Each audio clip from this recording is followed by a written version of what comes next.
With 30 years in nursing and 20 years in higher education, how has your perspective on nursing practice and education evolved?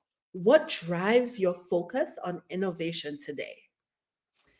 So it has evolved immensely. A couple months ago, I wrote a LinkedIn post where I pretty much kind of discovered that over time, especially in teaching and education, I went from mama bear to mentor. And I likened it because at the time I had small children. My children were like uh, 7 and I my twins I think were just turned or 3, right? They were like 6 and 3. They were small. And I just remember that I needed to nurture my kids. So I just kind of pulled that over into nursing and I really nurtured my students.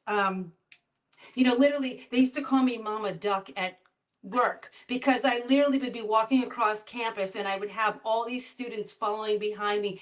They didn't know where to go. They didn't know where the lab was. They didn't know where like simulation was. So I literally would walk them across the street.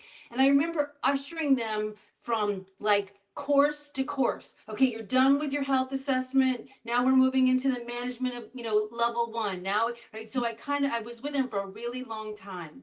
And then as I started to move along, and I guess as my kids were growing up, I kind of got to that point where I was like, you know what?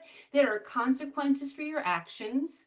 Um, I need to let you fall a little bit. I need to let you stumble. I need to let you make mistakes. I'll be there, but I'm not going to give you the answer. And I'm not going to correct you the first time.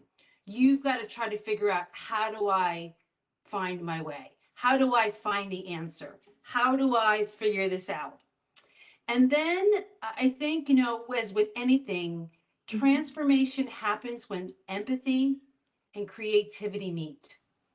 Mm. And when the pandemic happened,